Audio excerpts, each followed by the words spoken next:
I'm Chef Kirk Conrad from Project Bread, and today we're going to make a mashed sweet potato.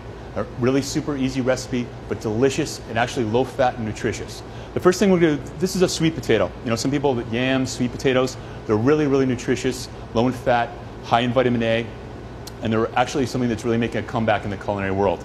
So what we're looking for is about 3.5 pounds of sweet potato, peeled and large diced. So what I'm going to do is just put this on, get it going, and I'm going to add the salt. It's really important to add salt at this time because this is what's going to impart a lot of flavor to the potatoes. What I like to do when I'm cooking is I like to build layers. So I just don't salt everything at the end, season everything at the end. If you season as you go, you build layers. So that's why it's crucial at this point to add a little bit of salt to the water to make it boil. So I'm going to bring to a boil with boiling salted water, and I'm going to let it cook about 12 to 15 minutes. But just make sure that when you put a fork into it, that it's nice and soft. I don't want mush, I don't want it to fall apart, but I just want it to be nice and cooked all the way through. Important to remember while you're draining it is to make sure that you give it a minute to steam. This just calls for a little bit of margarine or butter, whatever you like. Again, when we're working in the schools, even when I'm cooking at home, I like to watch the calories whenever I can. So I like to use a little bit of margarine. Please feel free to use butter, whatever you like to use. A little bit of Vermont syrup. So we're just going to add a little bit of that. I don't want it too sweet. This isn't a dessert. This is a side dish.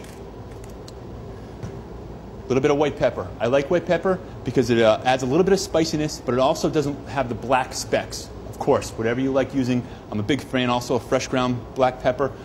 Just in dishes like this where you can see the specks, I like to add the white pepper. And a little bit of salt. A pinch of salt. Got some cinnamon. And it's just that easy. We're going to mash it up. I don't want it too starchy. I don't want it too beat up. So we have all this ready to go. And that's pretty much what we're looking for. So we have our finished mashed sweet potatoes, all seasoned, perfect, ready to go. If you're going to serve family style, you can put them right in a nice dish. You can pass it on the table. Just want to put them right in there just like that. Get them all. And this is something that's really, really nutritious, but also, I mean, it's so easy to make, and it's just the kids absolutely delicious. Garnish with a little fresh parsley just on top like that, and you can pass it on the table like that. Another option we like to do, especially what we do in the Boston Public Schools, we have tons of fresh apples. Tons of fresh apples. Sometimes I take it and I put it in a casserole dish. And all I do is just simply slice the apples and put them over the top and just brown it off in the oven. So it's a roasted apple sweet potato side dish. It's absolutely infuses with flavor and it's delicious. Just another option, if you have some apples lying around that time of year.